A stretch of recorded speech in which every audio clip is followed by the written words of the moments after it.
Hey guys, I just wanted to give you all an advanced trigger warning that we do talk about some heavy stuff in this episode, mainly surrounding the death of a child, and I do share some personal experience that I had in that arena since I lost a brother at about the same age that Sumi lost her sister in A Tale of Two Sisters. I think it's a great episode, and I really hope you guys enjoy it. But I wanted to give you a warning in case that sort of stuff really bothers you. Believe me, I understand.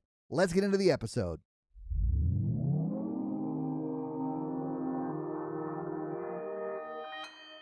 Consequence Podcast Network.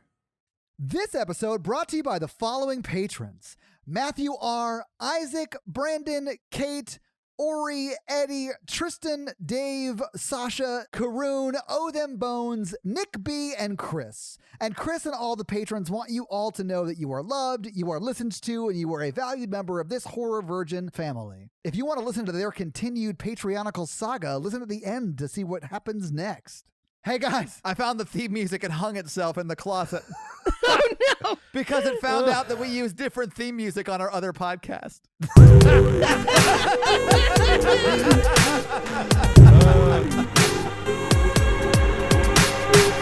I think this movie would have been different if it was Tale of Two Brothers, because then the ghosts would just nutshot each other, like, you know.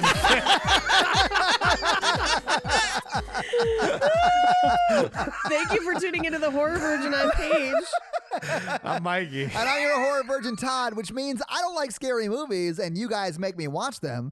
And this week, you guys made me watch A Tale of Two Sisters. That's right. Now, Paige, this was your pick, because this is kicking off Paige month. Oh, the welcome to the podcast Page Yay. month. Yeah, and Paige, this was, emphasis on was, your 10. This was my 10. So as I kind of described on the last episode, when I saw this, I saw it in class. It was required, and it was in almost like a movie theater setting. I do think this is much scarier in a movie theater setting. Yeah, I can see that. Me too. But also what I realized upon rewatching it is once you know the twist to the movie, it's no longer scary.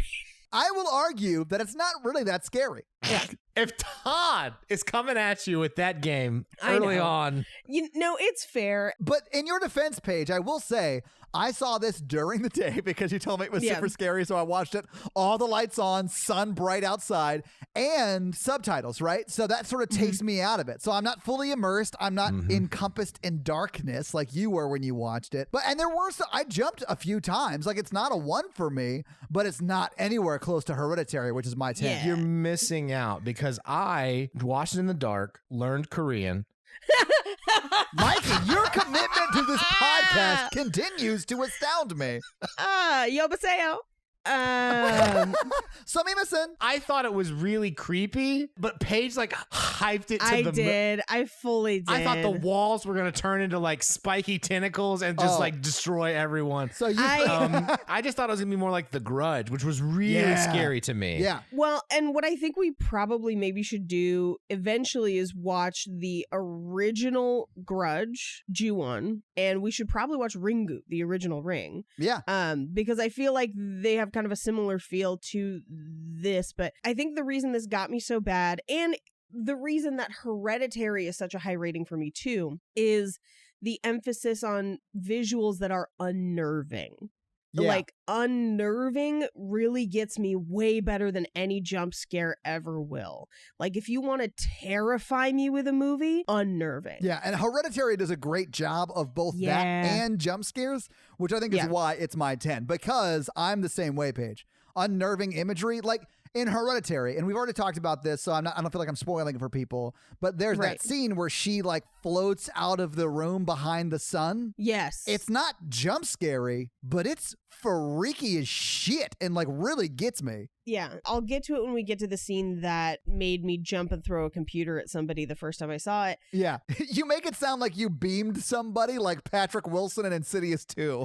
I was like, is this a teapot or a computer? Afterwards, I found on YouTube that there's just that isolated clip. It's so good. Everyone needs to watch that. Yeah. If you just want to watch Patrick Wilson just nail her in the head with a teapot, you can. It's amazing. I've sent it to like 14 people. But I think one of the things with this movie, this was early on. I had not seen a lot of horror that wasn't campy 80s horror when I saw this movie. Oh, okay. And so I think in the interim, I have definitely become desensitized. Sure. Because I watched Hereditary. I would still rate it an 8 or a 9, but I loved it and was able to like separate the two. Yeah. The first time I saw this, I was just like, fuck no. Oh my God. Like, knew it was a good movie, but was so terrified. Yeah. And I think now I just have to find a new 10. I don't really want to come with you on that journey, but yeah. You're gonna have to. I'm with you, know. Paige. Let's find some 10s. Let's find a 10. Let's find a 10. Let's get weird with it. Yeah. So, Mikey, aside from being confused, what did you think? Oh, I like the style and the cinematography and the music. Like it set the stage of like a creepy ghost housey kind of thing. Mm-hmm. And I love movies like that. So I mean, I enjoyed it. I just feel like I either feel like I lost something in translation or I wasn't understanding something. Because I feel like I feel like they have all the pieces and I feel like I have 2/3 of the pieces. They're like laying down photos and there's dramatic music. And I'm like, those are people that looks like she looks like she's learned something. She's learned something really important here. I don't know what she's learning, but the plot's moving forward without me. I'm just going to keep going. Yeah, so like, Mikey, I completely agree. Like during some scenes, I was like, oh, something has been revealed to her, right? Yeah. And maybe I'm just not supposed to know it yet, but I was supposed to know it then, and I did not. So I had to, at the end of this, look up the movie. In fact, Natalie did, and she like read the plot and sort of explained to me what we missed while we watched it. I'm super excited for you both to do it because I didn't watch a trailer. I didn't read anything about it. I went in fresh because like, okay, this is page 10. I want to be into it. Yeah. And then like the mom would say something, or like the stepmom would say something, or the daughter would say something, or the dad would say something. There'd be like a musical cue, and everybody would look like they learned something. And I'm like, I will say, so after I watched this movie the first time, I then had to sit same day. So like we watched the movie's done, you go for your break, then you come back for the last hour and a half of the course or whatever. And we had to sit through a lecture on color theory in this movie. And so I got like a masterclass on what the plot of this movie is. And even so, I had missed a portion of the ending until watching it this time around. So I get it. So in my mind, I feel like the film is good. I understand why people like it a lot. You may need to watch it 2 or 3 times before you fully get what's going on. But to me, that means it's not a great movie. If I can't watch it once and understand what's happening, it's not great. But now I will say that may just be because it's lost in translation, as Mikey said, right? I wonder if some of that may be it. Now, granted, knowing the end and knowing what was going on, I saw where they set everything up, but it's very visual. It's not spoken. Yeah. And so I think that's where a lot of stuff gets lost. I think we see everything we need to see, but we don't hear it and we don't have an explanation for it. It is the characters discovering something. Yeah. And assuming that we have discovered it at the same time. If anything, I think this movie is guilty of showing too much and not telling enough. Yeah. like the ending, I was like, this all looks really crazy. I'm going to need someone to kind of like summarize it. I mean, I just felt like an idiot. So let's let Paige summarize it. Do you guys want to get into this fucking movie? Yeah. Do you want me to summarize now or just as we go? Let's just do it as we go. As we go, please. Okay. All right. So we open this movie on credits over a green floral pattern. Yeah. Green is actually very important in this movie as it denotes who is real and who is not. Red is also very important in this movie because it can also give you some grounding for which characters are interacting with what their feelings are about them. But green is specifically tied to certain touchstones in the movie, namely the wardrobe and the sink. Okay. Those are 2 very important green things, including the green dress. Gotcha. So keep those in mind. Okay. So green is they're alive. No. Green is they're dead. Yes. All right. Now, red is they're alive, but they may or may not be real people, if that makes sense as a distinction to you. Okay. Yes. Yeah, so what blew my mind about this, hearing about it afterwards, is it's not like a ghost. It's not like split personality. It's like everything. It's everything. Yeah. So we open on a bowl of water where someone is washing their hands. We pull back and it's a doctor. A doctor should know you should not wash your hands in a static bowl of water. You're not cleaning anything doing that. Yeah. I don't know. I also don't know why he washed his hands. He didn't touch her. He's not a medical doctor. No. Like, I don't understand. But we pull back and it's a doctor. He pulls up a chair at a table where he's got files on the table. They bring a patient in and seat her in the chair opposite, and she seems largely non-responsive. She looks a lot like the Ring girl, just a little older. She Yes. does. With her hair down, covering her face. Like, it's very similar imagery to the Ring. So she's dead in this scene? No. No, Mikey. In fact, she's not dead the entire movie. Yeah, she's not dead at all. But it's green. There's no green in this scene. It's a lot of white and a table and 2 chairs. What movie did you watch? I don't know. He proceeds to ask her, how was your day today? She doesn't respond. Oh, he asked her a bunch of questions and she just straight up ignores him. Who do you think you are? He's showing her photos. Do you know who this is? Is this your family? Can you tell me about what happened that day? Yeah. Now, there is some debate online as to whether or not this scene happens before she goes home or after she comes back. Yeah, so in my mind, this was a flashback. Although from what Natalie told me after reading the plot, it's not. I don't know what is true, though. And I could definitely see why there is some debate because it's not super clear. I have always interpreted this as a flashback, personally, in watching the film. Okay. And you will find conflicting accounts online. Believe it or not, it doesn't really change the story. No, it doesn't. It doesn't really matter. But regardless, from that point, we launch into the rest of the story. She raises her head and we cut to a car ride out into the countryside where she and her sister arrive at the country house. Yeah. The father gives their bags to a butler that we never see again. Yeah, he opens the gate for them, takes their bags inside, and then disappears for the rest of the movie. I thought he was just the cab driver.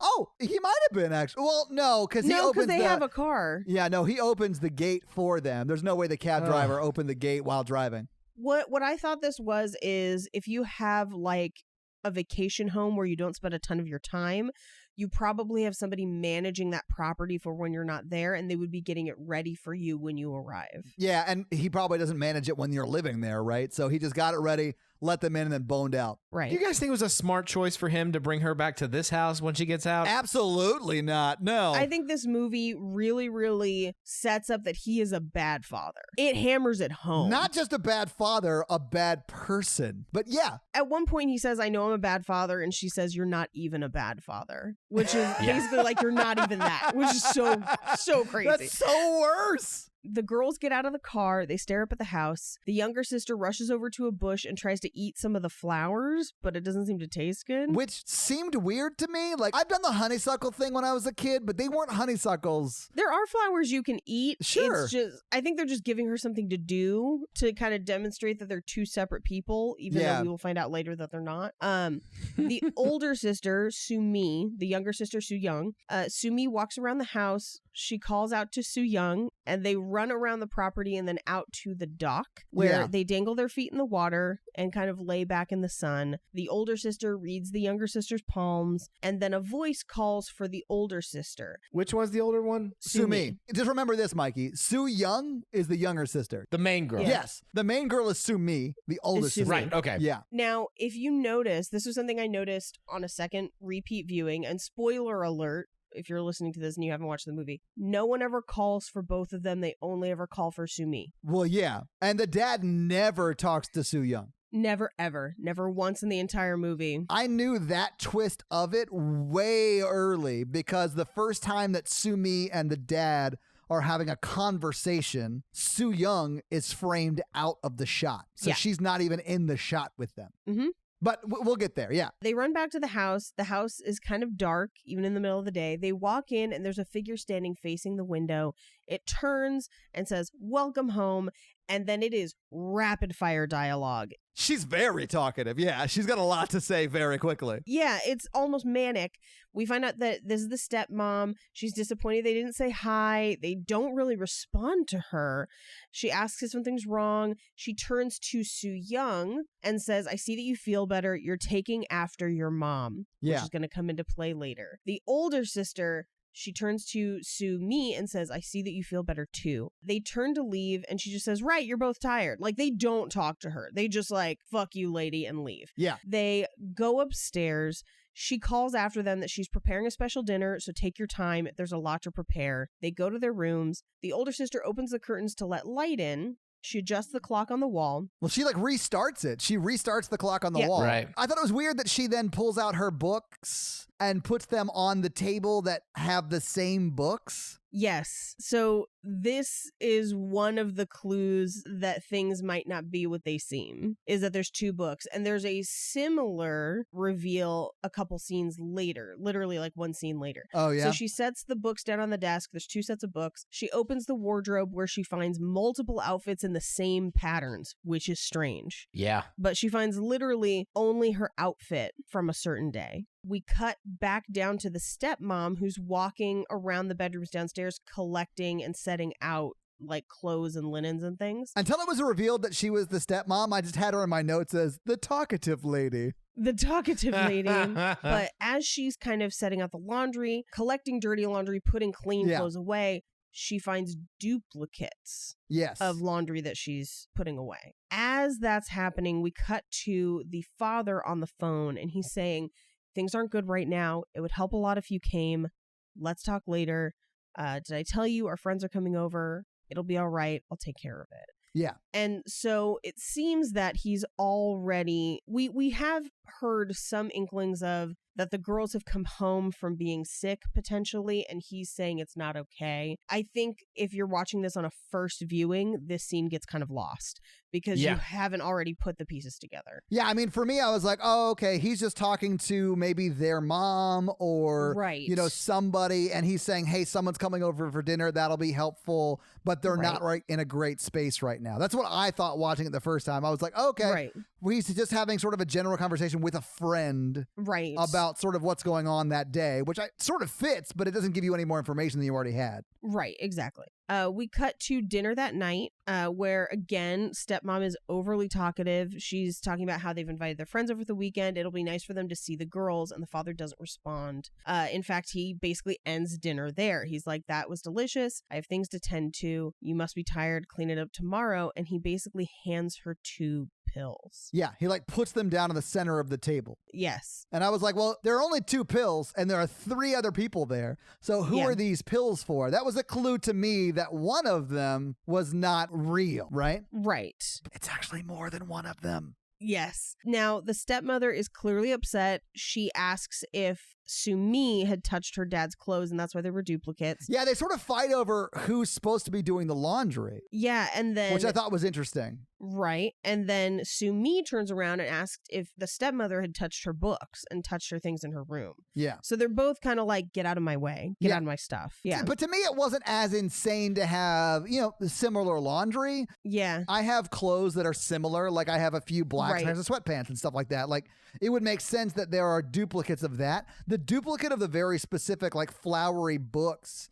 is weird to me, right? The laundry, it's 2 identical sets of folded laundry. Yeah, but that seems less unique to me than 2 unique books. So the stepmom's not real? No, she's not. Spoiler alert. That's a reveal about 3/4 of the way through the film. Yeah. There are other reveals at the end. I thought she was real most of the time. I was like, okay, this stepmother is like such a huge bitch. On an initial viewing, like, yeah, you're supposed to think she's real. You shouldn't think she's fake until you've seen this movie once. Well, the thing is, she is real, but the way we're seeing her the first 3/4 of this movie is not real. Okay. We do eventually meet the real her later on. Right. In this scene, they argue about whether or not they're going to have dinner with the friends that are coming over. Yeah. And we find out at the end why they might not want to do that. But Sumi runs upstairs, and then the stepmom basically tells Soo Young, like, follow her. You're supposed to follow your sister. Yeah, you're supposed to be with your sister. And the sisters often are seen holding hands. They're very connected, and Sumi is very protective of Soo Young. Yes. That's why this movie as Tale of Two Brothers is totally different. Yeah. Because it would be like her running up the stairs. They would know immediately because she'd be like, stop fucking following me. I know. Leave me alone. Yeah. Boom. Do-do-do-do-do-do. Did you just push your brother down the stairs? Mom! Absolutely. And the dad's just sitting there in the kitchen, like doing the dishes, like, oh no. So Soo-mi is very protective of Soo-young. She wants her to tell her anytime the stepmother is mean to her. Yeah. And she says, don't ignore it like before. Then we get a shot of the stepmom putting her bird to bed, making this like the fourth film in a row with birds. Yeah. What is going on with our birds? Like canary in the cage kind of deal. Welcome back to Bird Talk. I specialize in bird law. Welcome back to our new podcast, films in which someone breaks the neck of a bird in them. We're very niche, but we hope we found our audience. So she walks down the hallway, the stepmother, I should say, walks down the hallway, turns off the lights, and walks back into the hallway. The father is alone in his study with a video camera and a tape. Now, I've got a fun fact that explains that a little bit more. Yeah, I didn't get that at all. Yeah, can you just do it now? Sure. In an earlier version of this movie, there was a closed circuit camera system in the house. Oh, So that okay. the reveal was that you would then see a lot of the scenes that we've seen where we thought there were multiple people there, revealing that there's only that one person there. Right. And that scene is a leftover from that rewrite, essentially. Okay, cool. But what it kind of establishes on a rewrite is that the father knows the whole time. And so he's watching his daughter, who he's brought home from a facility, not be okay and not be better because she's acting out all of these people in front of him. Yeah. Why doesn't he just take her back? That's who he called in that early scene. Oh, and he said things are going okay. Well, I mean, at that point, they had just gotten home. They weren't going badly, but he did say that they're not going great. Yeah. Well, and she says that she can't come right away. So I think he's basically like, it'll be okay till you could get here. Yeah. Okay. Saying, we have people coming for dinner, that might help. Yeah. Because I think it's the uncle. It's that dad's brother coming for dinner with that dad's brother's wife. Right. And we find out later that those are the same people that were over the day of the traumatic event that caused Soo-mi's psychotic break. Yeah. So the stepmother gets ready for bed. The father enters the room. He sleeps next to her fully clothed, but as soon as she's asleep, he pulls away. Yeah, it seemed like he just laid down next to her until she fell asleep. Mm-hmm. And then he went back downstairs and slept on like the couch in the living room or whatever. Yeah. It's his office and spare room because we find out that he is a doctor. So there's a doctor's office in this house, and that's where he goes to sleep. Yeah. The stepmom wakes up. She gets out of bed. We cut to the younger sister, Soo-young, asleep in her bed. She wakes up to a noise outside her door. The door opens. A set of fingers curl around the door. That freaked me out a little bit. Yeah, that was pretty scary. It was real creepy. It wasn't jump scary, but it was effectively creepy. You hear like footsteps running down the hall and stuff too. Right. Yeah, it's pretty scary. The covers get pulled down. She like crawls under the blanket, but it pulls the covers down. She sits up and she's alone in her room. She walks out into the hallway and climbs into bed with her sister, and she says that she keeps hearing strange noises outside. And it does sound like something's being dragged across the floor. Yes. And Soo-mi says, it's because you've been away for too long. She says, someone came into my room, and Soo-mi walks downstairs to kind of check it out.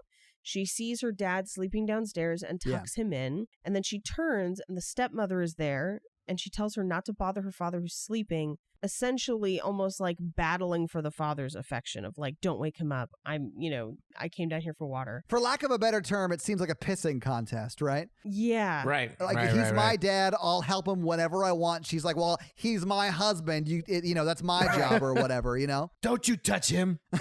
It is sort of like that, though. And he just sleeps through it because he's a man. Soo-mi goes to the fridge to get a bottle of water. She smells the water. Something smells off, closes it. I don't think it's the water that smells off, but she does something that drives me crazy. She gets a single serving bottle of water, opens it, drinks, half of it, puts the top back on and puts it back in the fridge. But she puts it in the door away from the other ones. I know, but someone's going to get confused. That's going to be in the fridge for a year. Yes, because no one's going to know whose it was. Yes. Yeah, I hate that. Just take it out and drink it all and throw it away. So she smells the water, closes it, puts it in the door of the fridge, and then looks into the fridge and sees what is very likely the actual cause of the smell. Yeah. And it's some sort of bloody meat. We don't really know what it is. Yeah. I think it's for the food the next day. Yeah. It looked like it was organ meat. It doesn't look like regular meat. It's not like a steak. No, it looked like a placenta. Ugh. Oh, well, Yeah. that's what you eat, man. Mikey, No. no. If I learned anything from our Romance in the Pod episodes, it's that you never It's that you eat the don't- placenta. Don't eat the you placenta. Don't eat the placenta. So it's some sort of bloody meat. We don't get a good look at it. Cut to the stepmom sitting alone in the TV room, just kind of quietly by herself. Then we cut to the sisters back in the older sister's room, Sumi's room. She says that the stepmother went into her room. She's kind of blaming her for the books again. Yeah. She says it's strange. And then Soo Young, the younger sister, says, well, the stepmom is strange, and so is this house. And Sumi says, everything is all right. I'm here. Let's sleep. I'll always be with you. It's really sweet. Like they're cuddling. They're like really holding Yeah. on to each other. It's really very Right. sweet. Yeah. When I watched Tale of Two Brothers, it was he's like, this house is weird. And then he got slapped in the face and he was like, you're such an idiot. Get off my side of the room, nerd. Who gives a shit about your books? Leave me the fuck alone. Play Nintendo. I feel like when you watch it after knowing the twist at the end, these scenes are a lot sadder. Yeah. Because you know Ugh. that the younger sister's not there, and also there's no nut taps to like lighten the mood. Well, yeah, like one of the scenes definitely should have been like sister in a headlock and be like, if you step foot in my room again while I'm trying to sleep, I will kill you. And she's gonna be like, wink to the camera. You can't kill me. I'm already dead. So the curtains of their room blow in the breeze. Like it blows over book pages. The sun is kind of coming up in the house, and Yeah. it wakes up the father. He finds his bedroom, basically the one where the stepmom was sleeping, empty, and the stepmother is gone. Yeah, I was like, why is the dad sleeping alone? Because at this point, I didn't know that like the stepmom actually isn't there. Like she's not really a Right. character until almost the end of the movie. So I was Right. like, what? Why is he not sleeping in the bed with his wife? Like that made me so mad. Well, they could have been fighting or something. I thought it was going to reveal that they were having relationship problems or something later on. Well, they did have problems in their relationship. That is true. yes, they did. I think that he was sleeping alone because he didn't want to sleep next to her. Well, yeah, because the stepmom actually is not in the house at all. Right, and it's her acting that out. Yes. We cut back to the older sister's room where the two sisters are asleep together, and the older sister's having a bad dream. So we see Yeah. flashes of a green forest, white dresses, blood, a woman, and we don't know who she is at this point. Yeah. But it turns out to be the mom, right? It does turn out to be the mom. Like their mom. Yeah. She kind of half wakes up, looks to the side, and sees a shadow overtaking the corner of the room. This scared me so bad. This is where I threw a computer at somebody. I get it. This Yeah. was pretty scary. Because it's Yeah. like one of those slow scares, but it's still sort of jumpy as well. Like, I don't know. It's so creepy. It's really well done. I hated every bit of it. Yeah, they kind of make it so that it's almost like there's a shadow overtaking the room, and then it kind of takes form at the Yeah. foot of her bed, crawling, and it crawls across the floor in a very unnatural way, where it doesn't seem human. It doesn't seem right. No, I hated every bit of it. And then it like slowly starts to stand up and look over at them on the bed. Well, it kind of like turns around to look at them while it's still crawling on the ground in a way that a spine should not work. Oh, yeah. That's not the way a neck works. And then it like pops up really quickly. It pops up really fast. Ugh. That's where I threw the computer, is when it Yeah. popped up. And it popped up, and what I noticed this time watching it is its neck is broken to the side. And Yeah. that is important later. Yeah, well, I even said, oh, like the bent neck lady, Yeah, in Haunting of Hill House. but did not put together in my mind that she hung herself. Like, I still was like, oh, wait, she hung herself when it happens. And I was like, oh, wait, I already knew that. Duh. And when I first saw this, it was before Haunting of Hill House. So I was just like, what the fuck is wrong with her neck? Oh my God, computer. Like, you know. So what scared me even more in this scene is that when she gets to the edge of the bed, she does not stay there. She Right. climbs up onto the bed. Like she just steps onto the bed. I was like, Yes. oh God. Yeah, she climbs up onto the bed, and there's like static and kind of quick jumps and this really unnerving staticky sound. Yeah. And we see Sumi, the older daughter, cowering beneath her, terrified. Yeah. And we get a shot of the figure's face, and the figure itself seems scared. There's blood running down its leg. A hand crawls down her thigh. Oh God. This is how babies are born, right? Yeah. Yeah, hand first. It's well known that the hands come out first. We get a close on the ghost's face and her mouth is dripping blood. Yeah. Sumi wakes up, the door opens, it's her father, and she's alone in the room. Yeah. He asks if she's awake, or I guess she's not alone. I guess Soo Young is asleep next to her. But the dad does not address Soo Young. The dad Not at talks to all. Sumi. Yeah. He asks if she's awake and asks if he can come in, and she says no. He tells her to come downstairs and eat. She opens the curtains and sees some blood on her hands and notices blood on the sheets, Yeah. where she discovers that her little sister has started her period, allegedly. Yeah. She goes into her stepmom's room and finds pads in the medicine cabinet, that's a good older sister move, you know? Oh, Just yeah. taking care of your little sister. The stepmom wakes up and asks her, are you having your period? She says, no, Soo Young is. And the stepmom laughs. She says, that's so funny. How could we get them on the same day? On her way back to the bedroom, Sumi stops in the bathroom. She also has her period. Yeah. All three of them at the same time. Right. So she goes and gets the younger sister. They change the sheets. They're sitting outside. I'm sorry. I loved the change in the sheets a little bit. Yes. Because Sumi is like stripping the bed of all the sheets and just piling it on Soo Young. On Soo Young. So much that it's like over her body. Like, it's so Right, funny yes. to me. That's like an older sibling move. Like, just hold this- all of this. Now, if you just had a nut shot, it's Tale of Two Brothers. Yeah, if it was brothers, they would have piled it up on him and then hit him right in the nuts. Yeah. And then dropped all of it. Nice one. A Tale of Two Brothers is not a horror movie. It's a comedy. It's just the movie Step Brothers. Don't touch my drum set. But what if the end of Step Brothers, John C. Reilly isn't real? Oh my God. That is a very dark movie that I am here for, because I then love it's it. just Will Ferrell just like boats and hoes. Just by himself. Well, you get like the flashback of that Prestige Worldwide video shoot. Yes. And it's just him by himself. So we cut to them sitting outside on the porch where she's whistling and it's their mother's favorite song. Yeah, and this is where the bird is right above them, and they're like talking about the bird, and it's like the stepmom's favorite pet or whatever. Yeah. Mm-hmm. And she's also teaching her younger sister Soo Young to whistle because she can't whistle. Yeah, because she cannot at all. Yeah, she's trying but failing badly. Right. And then they're like, should we kill this bird? Yeah, the bird's being loud. Should we kill them? And Soo Young is like, no, we should set them free. But she would freak out, meaning the stepmother. As they're discussing it, the father calls the older sister from inside.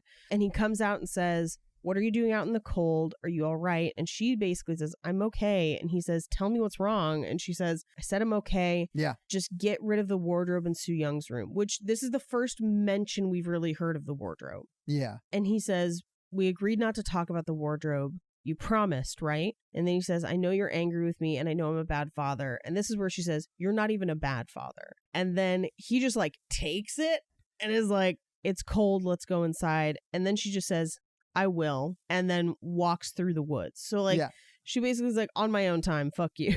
Yeah. So was the wardrobe fake? No. Which, why leave the wardrobe in your house if that's where your wife killed herself and then it crushed your youngest daughter? That wardrobe would be burned the next day. If it like, Yeah. I don't have any idea why it's still in the house. But he not only didn't remove it, is refusing to talk about removing it, which is insane Oh, to no, me. they did talk about it, and he's like, I think we're going to keep it, and you're not going to argue with me anymore. You know, honey, it really brings the room together, and I don't care what you think about it. What I do think is interesting is he's remarking on how cold it is. Yeah. And the only other time we get temperature as a touchstone in this movie is the ending scene where we know there's supernatural activity, which is often linked to cold. Yeah. I think that might be a suggestion that there's some supernatural activity happening in that scene.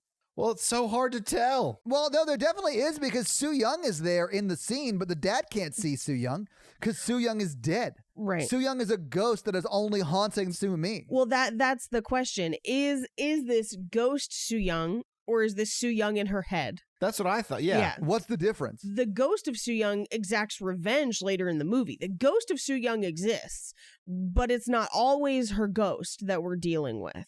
So I think the question becomes which scenes are which. This helped me understand it. She has like a split personality disorder where she thinks she's different people, but there's also the ghost of Soo Young in the house. Right. So it's not just a ghost movie. It's not just like a split movie. It's both. I didn't think she was split multiple personalities. I thought she was hallucinating the stepmom and the sister. No, she is taking on their personalities. Yeah. Oh. So the reason she's doubling the laundry in the books is because she's already done that as either the stepmom or the daughter. Right. Sumi. Yeah. And then she argues with them in her head. Well, we'll get there when we get to the scene because it becomes a lot more troubling knowing that going into some of these future scenes. Right. Okay. Man, I am clueless about this Yeah, movie. well, I mean, Mikey, same. When Natalie looked it up and told me that, I started to sort of play the movie in my head, and I was like, oh, damn, that makes sense because the stepmom is the only one to address both of them at the same time. Right. And that is really Sue Me addressing nobody, really. But in her mind, she's addressing, Sue Me and Soo Young, but she thinks she's the stepmom in that moment. It's a crazy movie. Yeah. So that's why the dad gets up and moves because she got in bed with her? Yes. With her dad? She thought she was the stepmom. Yes. So if your daughter thinks she's your wife and gets in bed with you, that is an appropriate response, I think. Yeah, she's disassociating throughout the movie. Gotcha. Yeah, but I didn't know that when I was watching the movie. So I was like, what? Why is he not banging his wife? And then, and then later in the movie, I was like, oh, that's real gross. I wish I hadn't had that thought. Thank you, movie, for making me a weird person. Yep. Okay, I'm getting on board. All right, I'm here. Yeah, I'm here. it's a weird movie, man. So Sumi goes out into the shed in the forest, leaving Soo Young on the porch. You guys know how you have storage units just in the forest, right? Of course, for whatever my bodies, where I kill people. I thought this was crazy, but I guess that's a thing, maybe? I don't know. Well, they don't really have a garage, so I think this is basically their garage. So the sister collects a few things from the shed and then comes back to the porch where Soo Young is looking at the birds. Yeah. And she sets down a couple suitcases. She brings everything inside. Going through the suitcases, it looks like it's a bunch of her mom's stuff in the suitcases. We see a family picture, and then we see the family picture that they showed her, that the doctor showed her in the beginning of the movie. And we see more pictures of her dad and her stepmother, revealing that her stepmother was a nurse. We then cut to her younger sister standing over her, asking if she went to the warehouse, and she shows the younger sister the shoes and jewelry and a couple little trinkets. Soo Young does like a spell to bring mom back. They look through the photos, and as she's looking through, she sees bruises on Soo Young's arms. Yeah. And confronts her and basically says, "Who did this to you? It's okay to tell me." Oh my God. Yeah. Those bruises were from the cabinet page. Yes. What? Oh my God. Sorry. Just talking through it now, I guess I'm putting more stuff together. Oh my God. Okay. And that was her hand. Obviously, we know it's her hand that was like smacking the floor because I think we've already seen that once. We saw it very briefly in Sumi's bad dream, but with no context. So we don't know officially why. Gotcha. Yeah. But so she's basically saying, like, the stepmother hurt you. You have to tell me. She loses her shit. We cut to the bathroom where her father is shaving. And then downstairs, her stepmom is eating cookies and tea. And Sumi is just sitting across the table with her and confronting her about hurting Soo Young. Yeah. The stepmother's basically like, well, if she disobeys, she has to be punished. Basically, I'm the only mom you have, and you better get with it. And it's like, she's a real bitch to her. Yeah, she's horrible. Yeah. I'm the only one alive. You can call mom now. Yeah. So she sort of says that, right? Like, yep. She's real brutal in that moment, which is really just Sumi talking to herself. Which is insane. Yes. Like I mean, I've heard that no one will ever hate you the way you hate you, but this like kicks it up a notch. The level of guilt she has is so extreme that it's causing these delusions, which is crazy. Yeah. The dad overhears the argument, so he turns the water off to listen, and he hears her basically saying, "Why the hell did you even come here? I can't believe you said that to me again. You're not well, are you?" And then Sumi slaps the dishes off the counter. Yeah. And her dad comes into the kitchen, and by the time he gets there, which is literally just one room away, the table is clean. And the younger sister who was watching the whole scene goes upstairs, and Sumi is crying in the kitchen. And he basically approaches Sumi, he grabs her hands, and he's like, what is wrong? And she's like, you don't want to hear it. And he says, you're not accepting this. Yeah. She basically is like, you don't understand. He's like, you need to make me understand. She's like, how will you? It won't change anything. And he basically says, don't do this. You'll get sick again. Which I'm like, she's already sick, man. Yeah. Like, you know she's sick. Right, bro, That ship has sailed. Yeah. They should be like, we need to go now back to the city. He Yes. should have called the guy who opened the gate for them and said, drive us back immediately. Yeah. Well, and what she says to him in the scene is, from now on, anything that happens here, all the filthy things you brought here, you're responsible for it all. I have nothing more to say. So answer the phone, because the phone is ringing. Yeah. We cut to a dark car ride through the forest where it's the uncle and aunt coming for dinner. The stepmother's cleaning everything. They arrive. They look at her weird as she's kind of serving them dinner.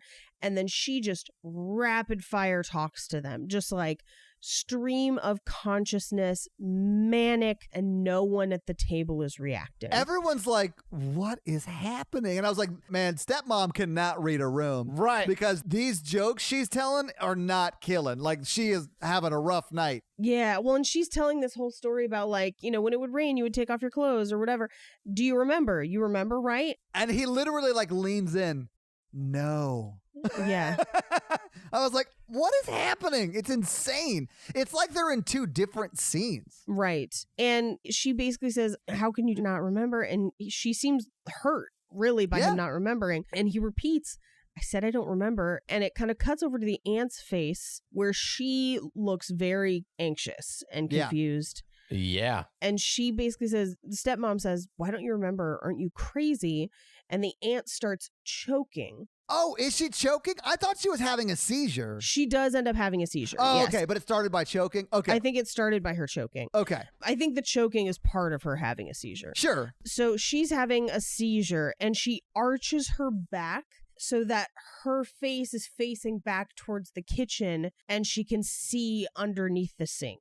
That's very important to note for later. Yeah. They end up dumping pills in her mouth. She vomits and then seems to calm down. The stepmom screams. I just got the impression that she screamed because no one was paying attention to her anymore. Yeah, and because dishes had been broken. Back in the car, the aunt and the uncle are driving home, and he says, I'm sorry, I didn't want to come, but he begged me to, so I had no choice. And then the aunt just says, I saw something strange in that house. Yeah. There was a girl under the kitchen sink. And we flash back to a shot of her having the seizure, and then we cut across to the kitchen sink, which is green.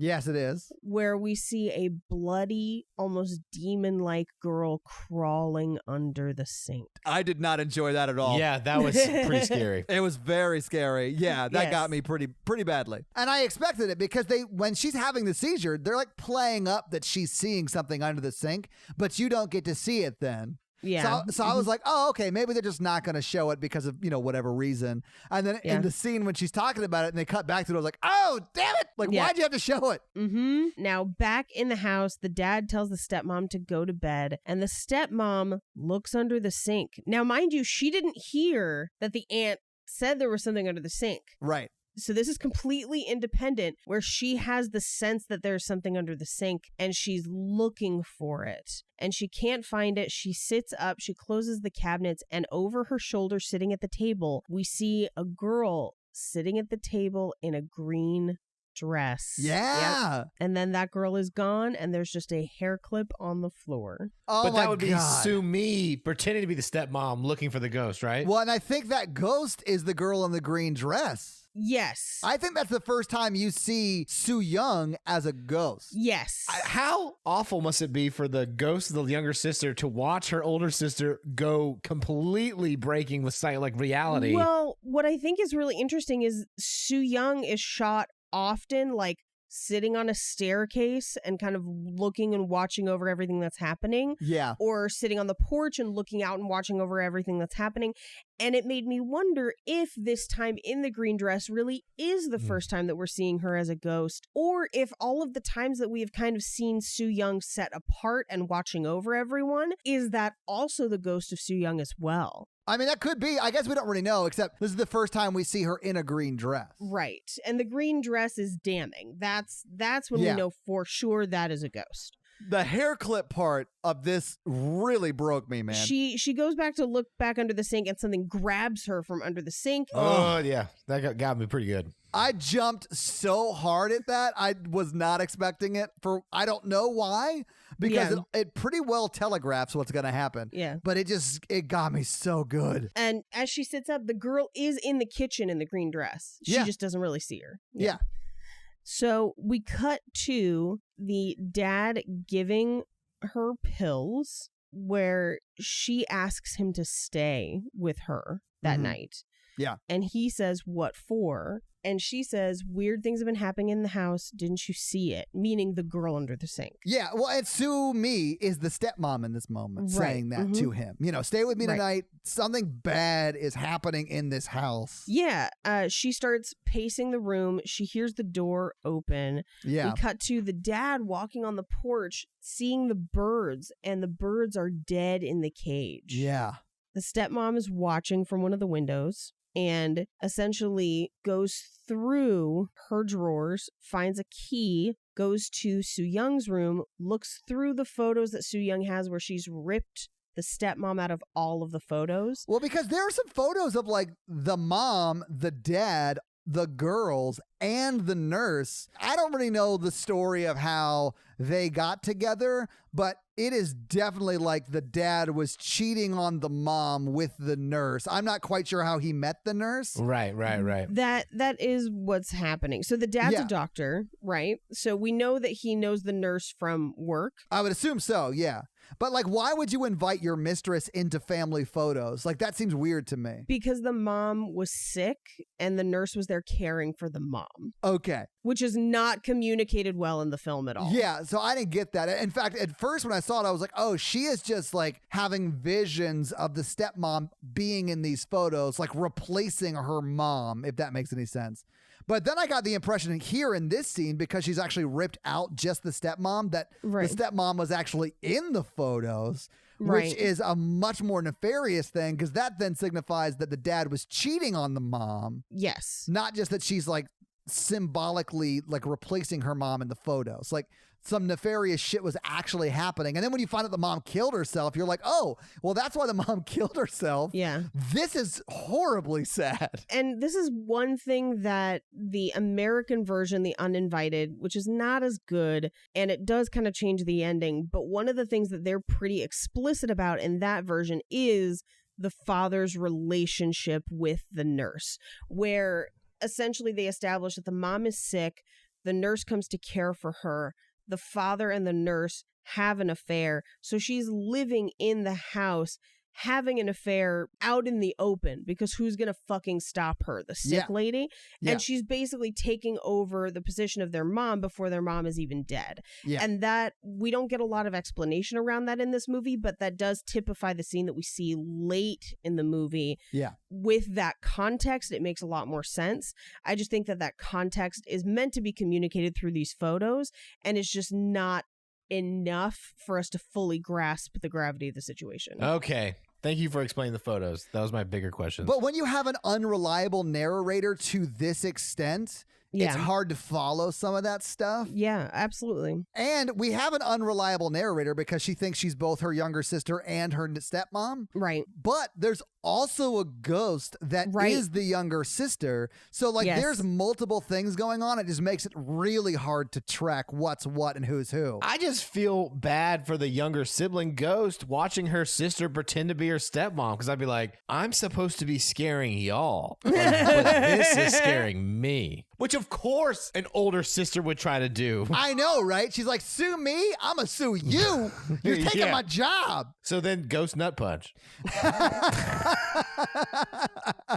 So the stepmom is looking at all the photos, ripped with her face scribbled out. She wakes the younger sister up and is basically, get out of bed now. She pulls the covers back and sees a crushed bird in the bed. She crushes it. Did you hear it? Like, you hear the bird get crushed as she's fighting with Soo Young. And then that's when she pulls the sheet back and she sees the dead bird. And it is full-on girl fight time at that point. I think Soo Young was trying to set the birds free. And that's... Yeah. So there's a crushed bird in the bed. She pulls Soo Young out of the bed. Soo Young scratches at her. She drags her to the floor and is screaming, "This damn house won't leave me alone. Tell me the truth. Who did it? Who was it?" And then she locks her in the wardrobe. Oh my God. So which one was Sumi in this scene, you think? The daughter, the stepmom, or the younger sister? Definitely the stepmom.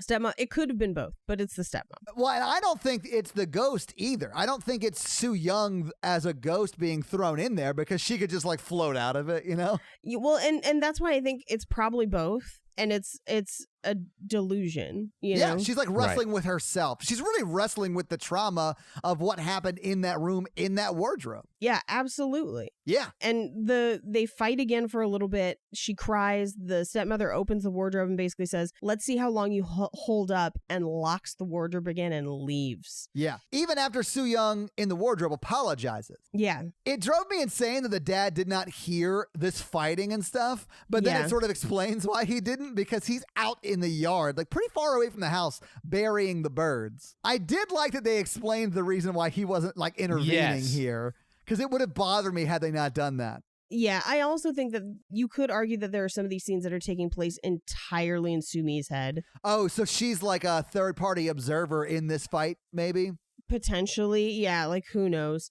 So Sumi wakes up, she walks into the hallway, she goes into Soo Young's room, sees the wardrobe, opens it, and screams for her inside. She pulls her out of the wardrobe. Yeah. And she says, "I'm sorry, I didn't hear you. This will never happen again. Never." And then we cut to the father burying the birds outside. Yeah. The sisters are still together in Soo Young's room. The door opens. Their dad comes in. He sees the photos and he basically says, "Tell me why you're doing this, why you've acted so weird since you got here." She basically says, like, "Why don't you ask her what she's been doing? She's harassing Soo Young. She locked her in the wardrobe." The father just says, "Stop it." Yeah.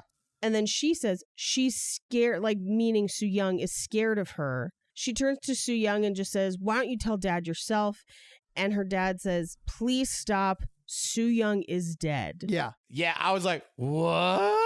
Mm-hmm. Right? "She's dead, so pull yourself together. How long will you keep this up?" And Soo Young screams. Yeah. Which is, it's a ghost finding out that they're dead, potentially. Well, I didn't think it was the ghost. I thought it was her, like, yes, her split personality of her sister screaming because she's having the realization that, okay, that person is not my sister. That person is me becoming my sister. And she's sort of losing her fucking mind about it. It could honestly go either way. Also, if you confront someone with their delusions, like, let's say that I think I'm Jesus and someone's like, "You're not Jesus, this was Jesus."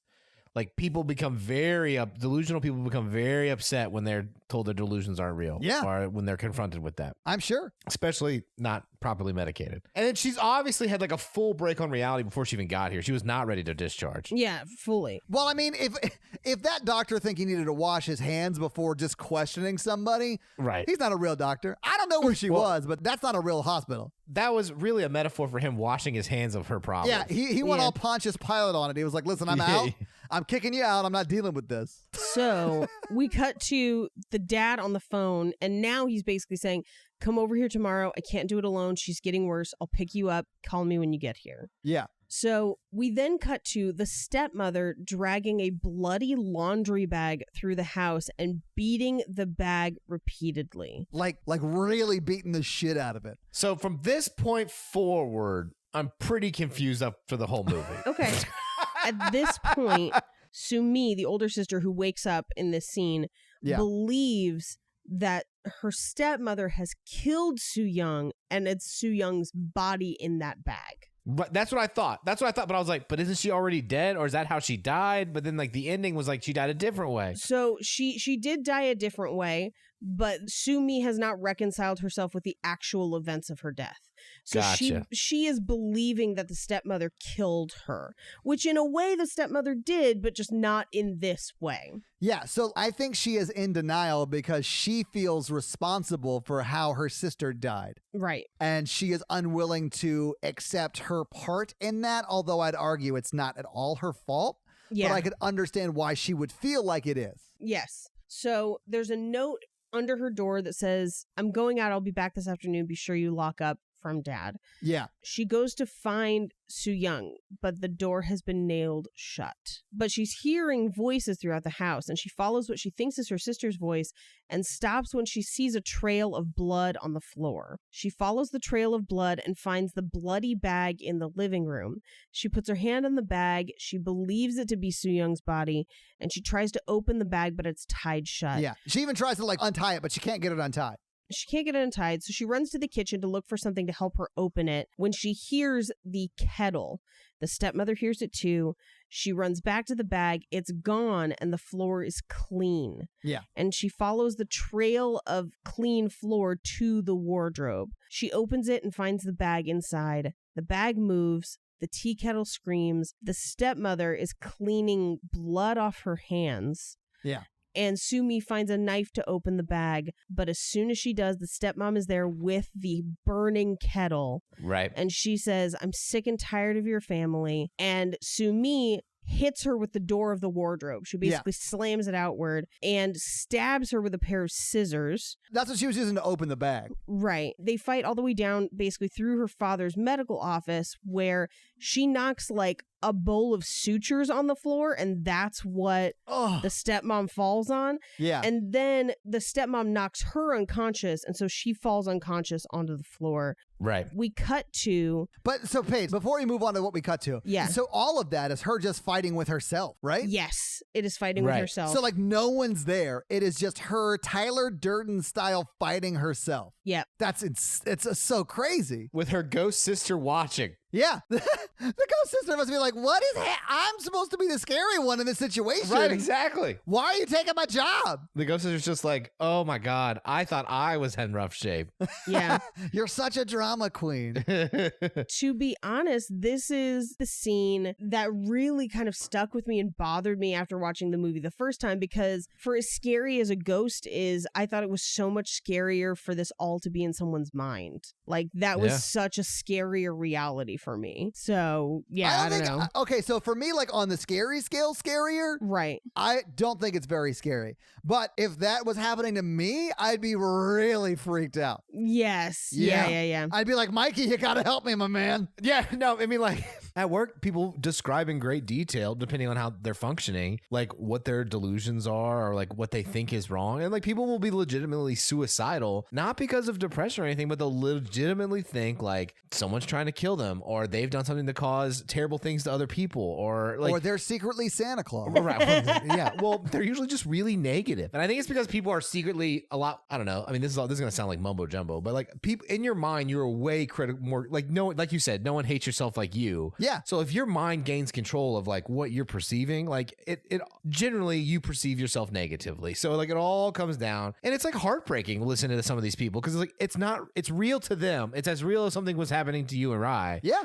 But it just destroys them from the inside out. And it's terrifying to know your mind could do that to you. Yeah. So we cut to Sumi waking up, and the stepmother is dragging her through the path of the bag. Yeah, this is a cool shot, man, because we see the bloody floor and we see just her feet getting dragged further and further through the room. Oh, it was a cool shot. It was very creepy. There's a lot of cool shots in this film. Yeah, I get why this sort of transcended just Korean film circles. I mean, this made the 1001 films you should watch before you die. This is Oh, one of wow. them. Okay. Yeah. So we cut to Sumi wakes up on the floor, and the bag trail that she's been dragged along disappears. And we see the stepmother dragging a statue across the floor. She wakes up again. The stepmom is standing over her, about to basically crush her to death with the statue. Yeah. And she says, What in hell's name made us get to this point? Don't you get it yet? Remember what I told you before, and remember when I said you'll regret it someday. Do you know what's really scary? You want to forget something, totally wipe it out of your mind, but you never can. It can't go away. It follows you around like a ghost. And Sumi just says, help me. And she says, sure, I'll help you. Let's end it here. And she picks up the statue, drags it over. She's about to drop it on her. She raises the statue when the door opens. The dad walks in. The house is clean. Sumi is on the floor with statue fragments smashed around her, and she is covered in blood. Yeah.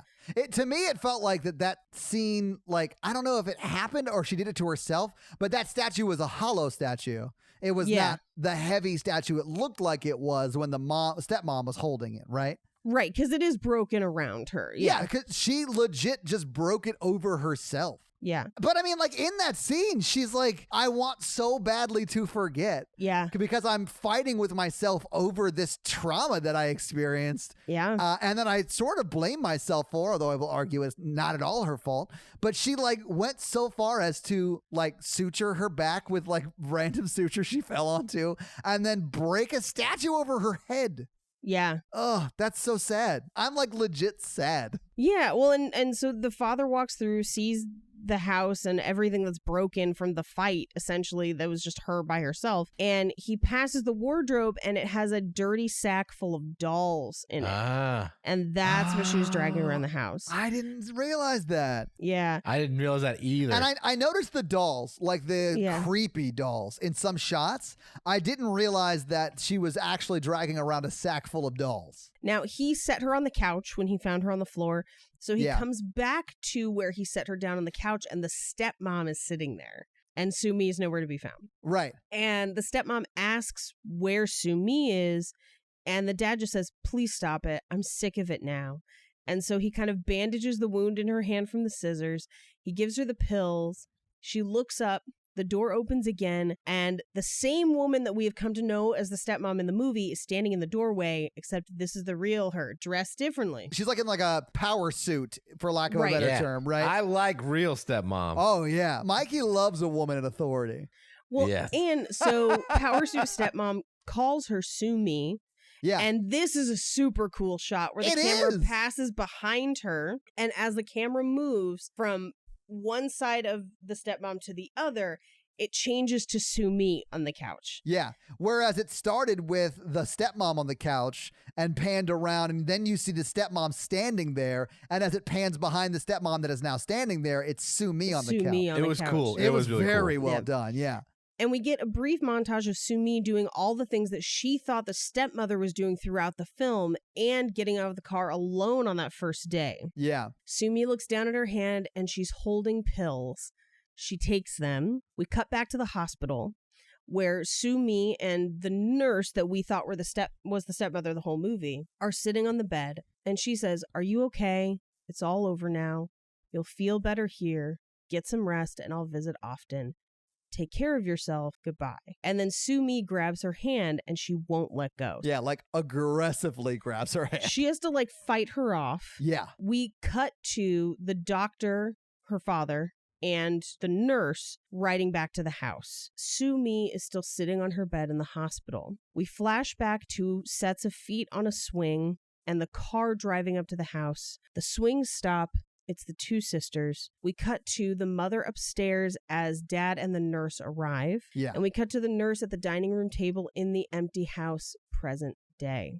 Flash back to the past. The girls are at dinner. The uncle and the aunt are there, the people who were there at the dinner party. Yeah. The nurse/stepmom is there and kind of mean to the younger sister who goes upstairs to her room. Her mother comes to sit next to her. In the hospital, back in present day, Sumi hears whistling and says Soo Young's name, basically implying that you finally learned to whistle because I taught you. Yeah. And now it's the ghost still alive in the house. In the house present day, the stepmom can hear the whistling. She hears a door shut upstairs. As she steps on the floorboards moving through the house, they ooze blood. It was such a cool shot, but so creepy.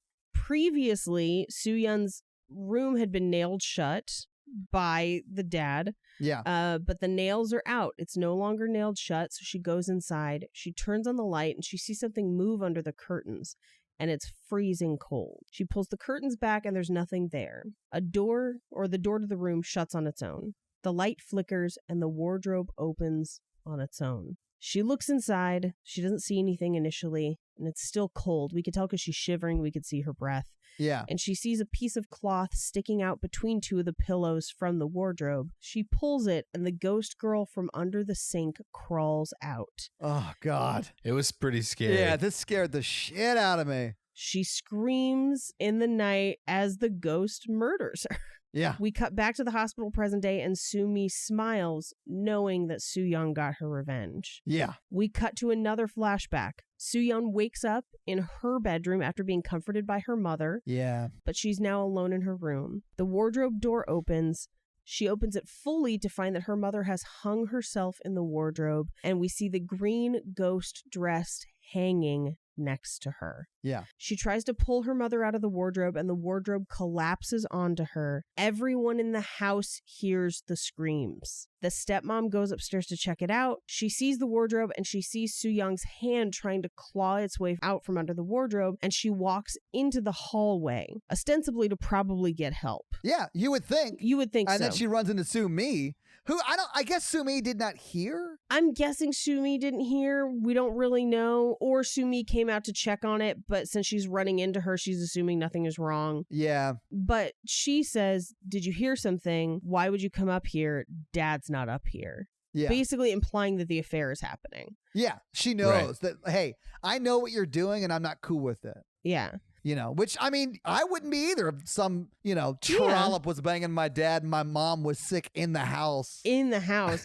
And she basically says, she's like, I don't know what you're talking about. And she says, well, now you're lying. Do me a favor and stay out of our lives. Can you get out of my way? I have to go. And this is where stepmom says, you might regret this moment.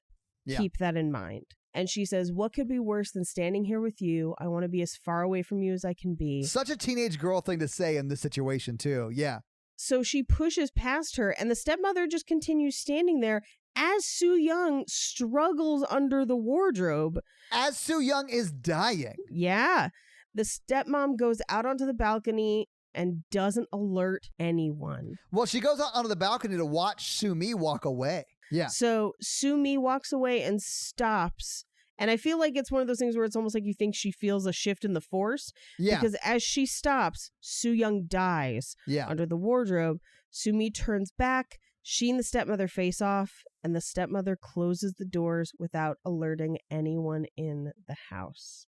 And that's the movie. But I didn't understand why the aunt, uncle, and the dad didn't rush upstairs either. Because the stepmom went up to check on it and didn't say anything. Didn't yell, didn't say anything. What a bitch. And the stepmom's a nurse. So, like, if something was immediately wrong, she probably could have helped. And the fact that she doesn't alert anybody means that nobody else reacts, I think. Then why did the dad call her to pick up? I don't understand. Oh, yeah. I mean, there's so many bad decisions the dad makes. And calling the nurse to come back to help, that's insane to me, because that nurse is the one who was responsible for the death of your daughter. Maybe not your wife's death. I don't really know the circumstances around that, but it's insane to me that you'd be like, hey, you're the reason my daughter is dead. Will you come help me take care of my other daughter? I don't think any of them know that she's the reason the daughter is dead. I think the only person that knows that is Soo-young, and I think maybe Sumi suspects it. I don't know how you couldn't know, though, because she was upstairs. Right. She's the one that went up there when the sound was made,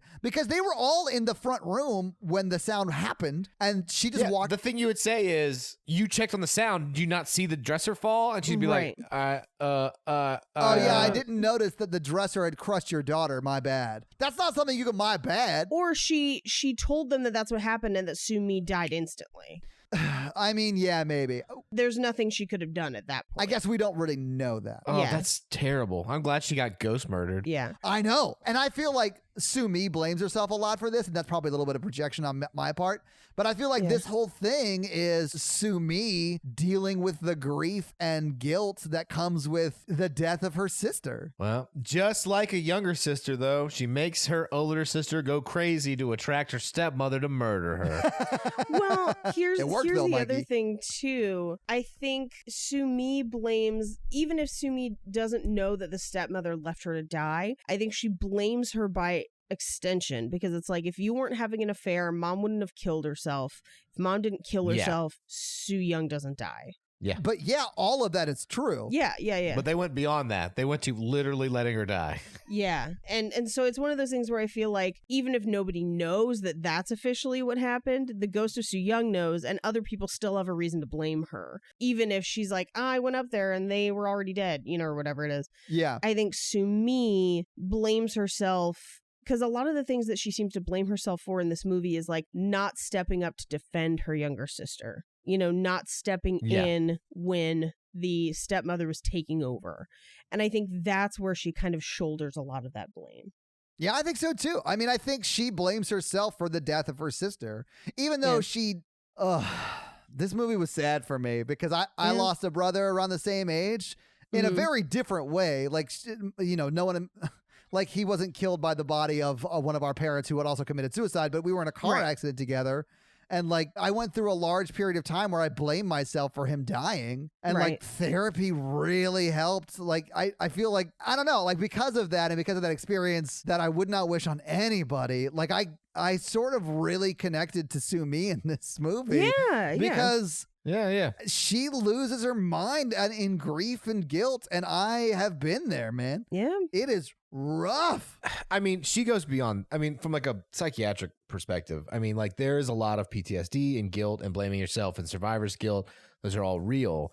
But hallucinations and delusions are symptoms of something that's way more serious than just unresolved guilt. Yeah. I think she's also having like a psychotic break on some level. like she's like schizophrenic at this point. Yeah. Or PTSD, it can have some of that stuff, but like, it's bad. It's bad. But I mean, you know a lot more about it than I do. I mean, you are a licensed therapist and like do this for like your job. So like, the ins and outs of what it actually is. I just know it from like the trauma side of it, what it's like to be on that side of it. I definitely had moments where I had conversations with my brother who had died months before, weeks before.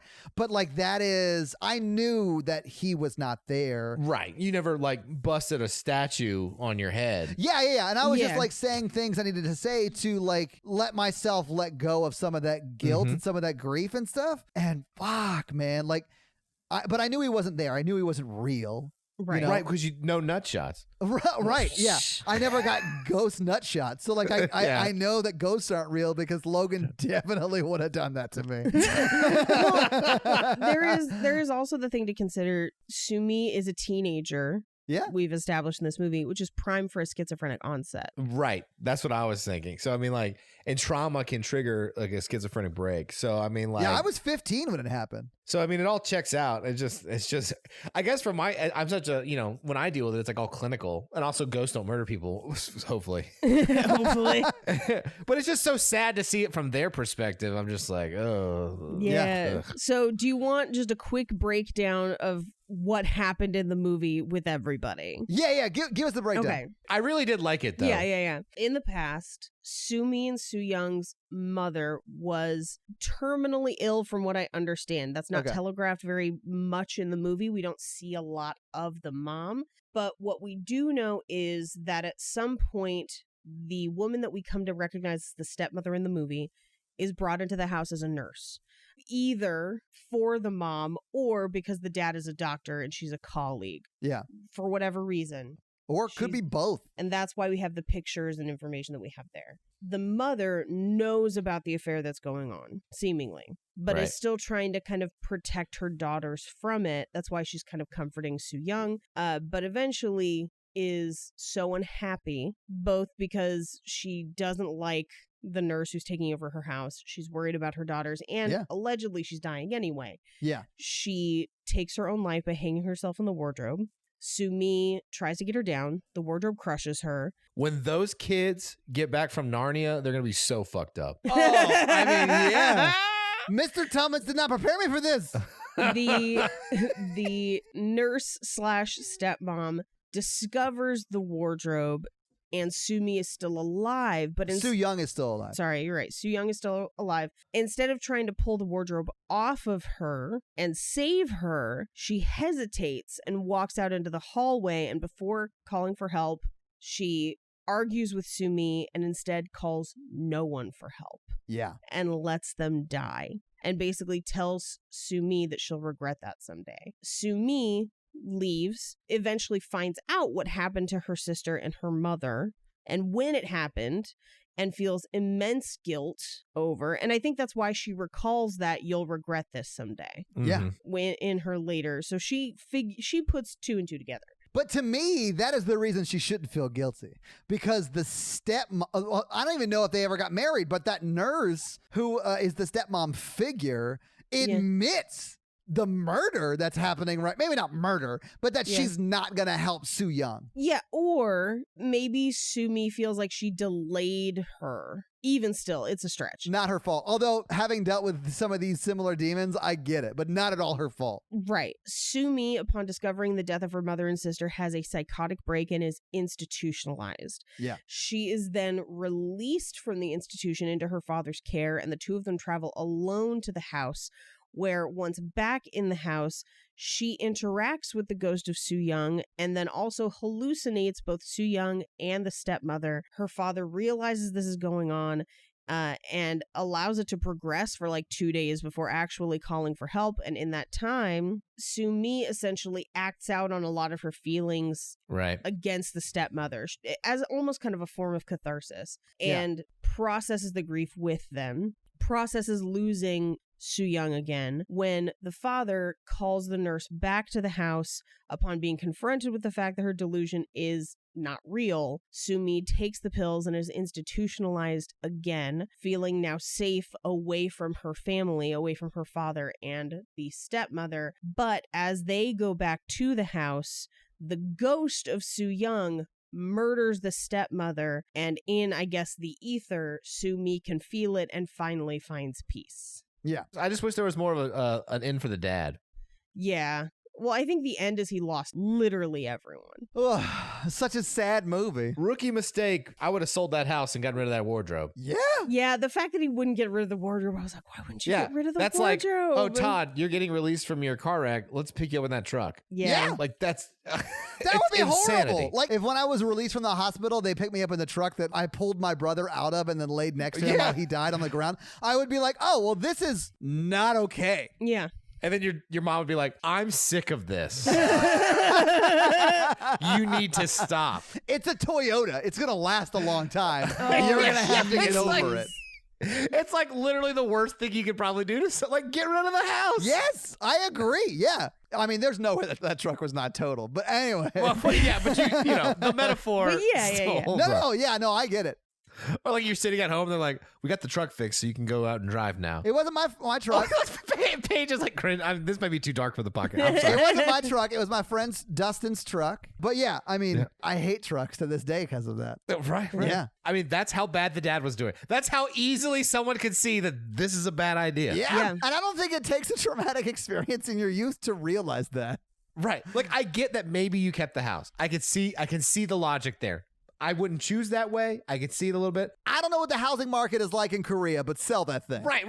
Yeah, it could be like a family home. I don't know. But to keep the wardrobe? Yeah, the wardrobe should go. Yeah. Even if you keep the house, that wardrobe, burn That thing would have been toothpicks the week after it happened. Yeah. Unless you actually get to Narnia with that wardrobe and you have to keep that specific wardrobe. Those kids are stuck in Narnia now because they toothpicked that wardrobe. Yeah.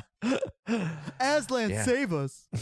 Paige, do you have any fun facts for us? Just a very, very few. So Okay, so hit us with those fun facts. when the film was originally released, it became both the highest grossing Korean horror film of all time and the first one to be screened in American theaters. And as I mentioned, it has been added to the 1001 films you should see before you die. Oh. It didn't do great here, and it wasn't released on that many theaters. Right. I saw it not long after it was released here on DVD in college when they screened it. Okay, yeah. So the two ghosts that appear in the house are never fully identified, but several clues and symbolism reveal who they are. The first ghost, who's the one with the bent neck, is actually her mother, and it's because she hung herself. And then the green ghost is the ghost of Soo Young. I know I kind of went over that, but just in case you were unclear. Oh, the mother was a ghost too? Yeah. The mother's the bent neck ghost I'm an idiot. because she hung herself. And the hand crawling out down her leg is symbolic that her child is also dead.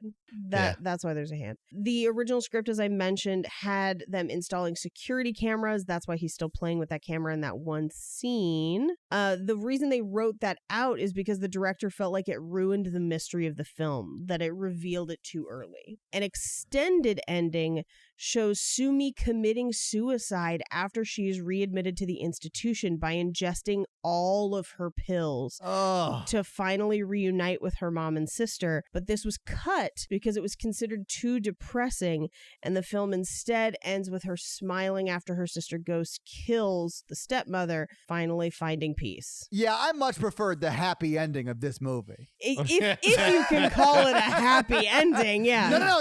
That's my point. You cannot. Yeah. Like, it's still Yeah. super depressing. Yeah. Although I'll say this, like, when something traumatic like this happens to a family, it affects everyone very differently. Yeah. So I like that she doesn't kill herself. And the dad definitely, like, shoved it down and just, like, was alone because he's a horrible, horrible guy. But that's like a sort of a man thing to do, right? I don't know. I like that she was, I don't know, not that Sumi got a happy ending, but that she got a peaceful ending. Right. Yeah. But yeah, that's it. There's literally not that many fun facts.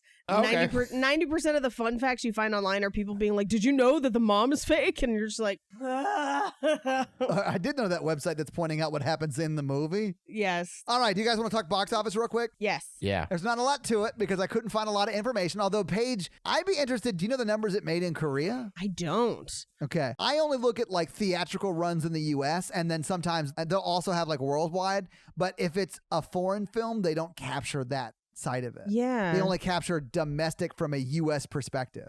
So the financial information I have does not include budget and also says that it only made $73,430 in its box office run domestically. But I mean, I don't think it would have even got here unless it made a ton of money Yeah. in its original market. Right. The budget was $3.7 million. That's not bad, man. Now, this movie came out in the U.S. on December 3rd, 2004. And I'm not going to read you all the movies that beat it because it's pretty much like every movie. Everything, yeah. But it came out the same weekend that National Treasure was #1, The Polar Express was out, The Incredibles, SpongeBob SquarePants, Alexander, Finding Neverland, Bridget Jones' Diary were all in the theaters when this was out in the U.S. But that weekend it opened up, like it only made $73,000. It was only in one theater its opening weekend. Its highest theater count was 4. Yeah. So it did not get Okay. a nationwide release here. I Yeah. think I it would have got you. done much better had it had one, but I think so too. I think it's one of those movies that definitely found its audience in streaming and Blu-ray and DVD. so that's box office. All right, so let's do that scary scale, Mikey. Yeah, Scary Scale users, not users, listeners, is a scale 1 to 10, being how scary we found the film when we watched it for this podcast. 1 example is Ghostbusters, and 10 example is Texas Chainsaw Massacre. And it's not a rating of the quality of the film, just how scary we thought it was. Paige? I think I'm going to give it a 3. That's about where I'm at this time. It was definitely the first time I saw it in the dark in the theater, having very little horror experience. It was a hardcore 10 the first time. And it's a solid 3 this time. But Okay. great movie. Yeah. And the scary scale is how we were today. I mean, it's not like Right. how Yeah. scared you were when you watched it. So, like, I get that. For me, I'm going to give it a 4. I'll say, had I watched this in the theaters in the dark, it'd probably be an 8. It would probably be much, much higher. But I watched it because I was expecting it to be like super scary because it was your 10.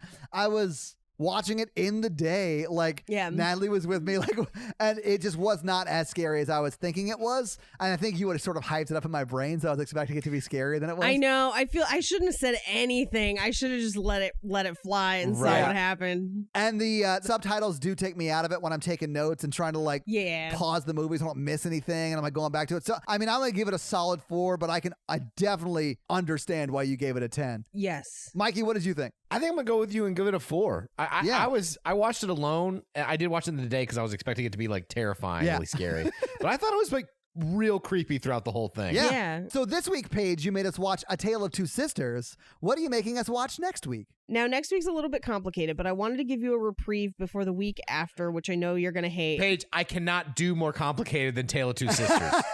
Compared to Tale of Two Sisters, this next movie is literally brainless. Nice! I'm back in. It's going to be an easy one before we get into something that I know you're both going to dislike the week after. Oh, God.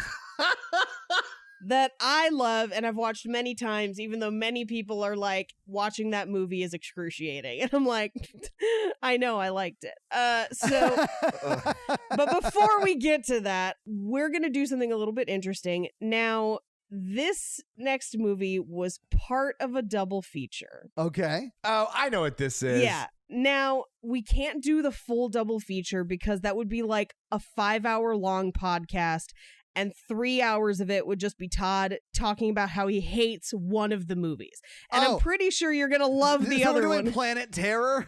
Yeah, we're doing Planet Terror. I know the other one is Quentin Tarantino's movie, and I do not love Quentin Tarantino. Here's the thing about Death Proof, which is the other movie. It is debatable as to whether or not it's a horror movie. I think it's a slasher with cars.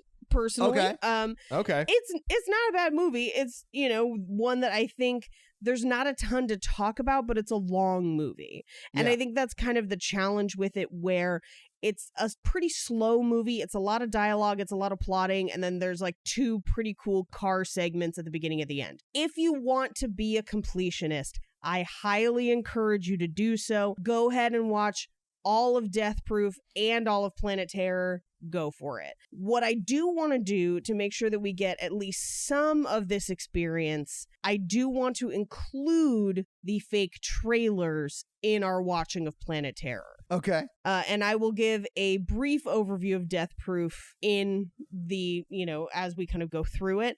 But I do realize that watching both is a marathon, almost 5-hour long viewing experience. Some might call it a slog. It's not that bad. I've done it, but whatever. I honestly haven't seen it. I'm just not a huge fan of Quentin Tarantino. I like some of his stuff, but some of it I can't stand. Here's the thing, because I pitched this to you and you were like, no, we're definitely not doing both. But what would you say if I told you that it's Kurt Russell? Kurt Russell was in Hateful Eight, and that movie's fucking terrible. Okay, but hear me out. It's younger, sexier Kurt Russell, and he plays a stuntman that kills people with his car. I mean, if Robert Rodriguez directed it, I'm on board. No, he didn't, but he did direct Planet Terror, and that's why we're watching Planet Terror. Now, Death Proof is, from an academic standpoint, considered to be one of the better of the two by some people. I personally find Planet Terror to be much more enjoyable. It is very much a Mikey movie, which makes me kind of surprised that you have not seen it. I don't know. I can't believe I haven't seen it either. And I'm so excited we're watching it. So please watch the fake trailers for Grindhouse and Planet Terror for next week. I'm super excited. Mikey, do you have a review for us to read? I do. I have a review. Awesome. So while Mikey's looking up that review and perusing it for, just making sure it's appropriate, let me tell you how you can have your review run on the podcast, and that is simply to leave us a 5-star text review. And, write something out, let Mikey have a little fun with it, and we'll read it on the podcast. Okay. You got one, Mikey? It sounds like you do. I got one. It's like goofy. I think you'll like it. All right. It's short but goofy. The guy's username is Todd Stan. Okay. But he says, favorite podcast, exclamation point. Oh, apparently he stands you, Todd. Hey, listen, I am here for it. You can stand all you want, baby. So then he says, Brando the Commando here. Yes. Wow. And I've been listening to podcasts for months now, and you guys are hilarious. I work at night shift, so listening to your podcast gets me through the night. Keep up the great work, guys. Awesome. It was my birthday on Monday, so Aw. I'm 22 years old. Well, happy Oh, birthday. Your whole life is ahead of you. He has made a request Okay. that Todd let the ladies know that he is single. Brando the Commando is single, ladies. I love it. 5 stars. Well, Brando the Commando, thank you so much for that awesome 5-star review. We're so glad you let us keep you company over the night shift. Although, to me, listening to a horror podcast on the night shift would be my nightmare. So, I mean, I'm glad you can handle it. I always used to do it during night shifts. Oof, I can't do it. I mean, podcast, sure. I'd do the 1 ear in, 1 ear out thing because I'd be afraid of a ghost like sneaking up on me, but I could do it. I used to work in the store alone, especially when we were doing inventory, just like super late and whatever, or me and one other person or whatever. I would just be like price checking things or whatever, and I would always listen to horror podcasts. It would get spooky, but it was super fun. Ookie spooky. Well, guys, if you want to leave us a 5-star review, we'll have Mikey read it on the podcast. We are a member of the Consequence Podcast Network, so if you would check out their shows at consequenceofsound.net. You can also go to our website at horrorvirgin.com and check out some great stuff there and links to the merch store. If you want to follow us on social, we are at Horror Virgin everywhere. Paige is at Rampage Wesley everywhere, including TikTok, except for Twitter, where she is just Paige Wesley, at Paige Wesley, I should say. Yep. Mikey is at mrandolph24, and I am at Todd J. Awesome. And if you want to help financially support the show, please do by going to patreon.com/horrorvirgin, where we have a lot of great levels and a lot of great perks for those who subscribe on Patreon. Literally hours and hours of bonus content, me watching trailers, bonus episodes, like a lot of great stuff you guys could check out. But if you can't help financially support the show, don't feel obligated to. But if you want to get your free daily content from the Horror Virgin, join that Horror Virgin Facebook community where we have over 1,400 awesome family members that are really the, I think, most supportive group on Facebook. It's amazing. So thank you guys so much for being a part of that, and please join. It's a lot of fun. And if you want to hear us on other podcasts, we 3 have another podcast called Romancing the Pod, where we do hilarious takedowns and breakdowns of romantic and romantic comedy movies. Paige is also on Black Card, Rehab, and Cult Podcast, so check her out there. Both of those are amazing as well. This episode was brought to you by Nick B. Nick B, fun fact. Oh, yeah? He's actually the biological father of Katie and Christy. Ooh. Oh, wow. Okay. From this movie? The Paranormal Activity 3. So the reason Katie and Christy have a stepdad is because Nick B got their mom pregnant and then went back to the UK. Right, Pat. Yeah. He was a sailor, remember? Oh, that makes sense. Yeah. Yep. All right. Well, Nick B just setting up franchises across the country. I know. He watched the movie and he's like, glad I left. This episode also brought to you by Ori. Ori is super helpful because after watching this movie, she sat down and explained to me what I watched. Because when I watched this movie, I had no idea what the hell was happening. So Ori, big thanks to you for helping me understand what we were shown during the movie. Thank you so much. Yes. I also appreciate Paige doing the same for me. Yes. We now return you to another episode of The Patreonicals. So everybody's real frustrated that they're stuck in the Old West Matrix. Yeah. But they have a plan to get out now. It's the train. So they all get on the relationship.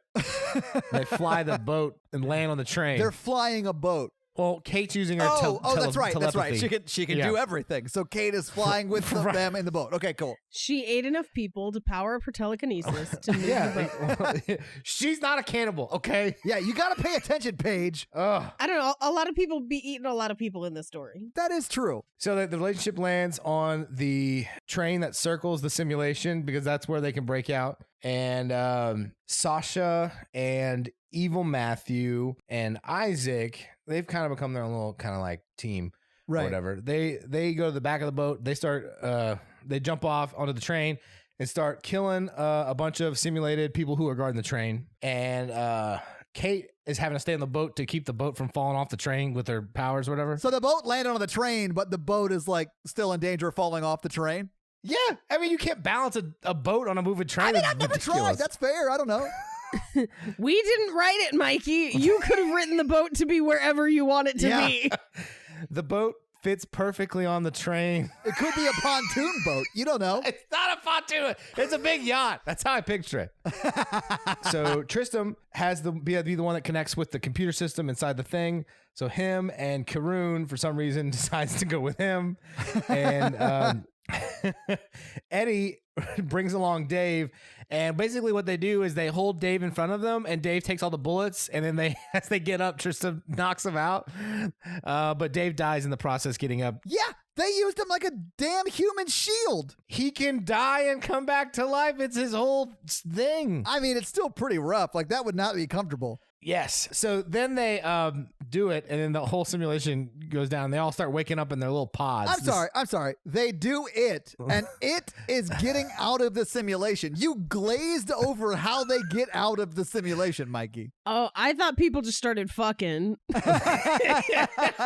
You were like, they do it. And I was like, wow, this took a turn. Wow. Wow. Tristan connected his USB cable to the train, and they shut down the simulation. So he cyber-sexed the train, and it was so good for the train let him out. He got all up in that port. So anyway, they all start waking up, and they're like little pods, and they're like, it comes up, and it's like, tss.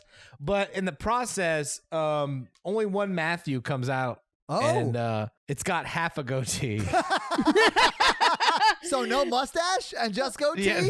See, I was picturing side to side. Me too. Yeah. But I feel like it's good that we cleared it up. He doesn't know what's up. So that people are worried like, oh, the Matthews are missing or fucked up or whatever. And so they go outside. Sasha goes outside and she's like, oh my God. She's like, we're in an Antarctica. Okay. In an Antarctica or They're the Antarctica? They're in the Antarctica.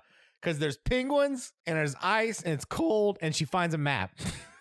Okay. Well, that's a giveaway. Yeah, okay. I was like, penguins could be anywhere. Ice, that could be just cold. Oh, and there's a map? Oh, okay. She walks up to a mall kiosk that says, you are here.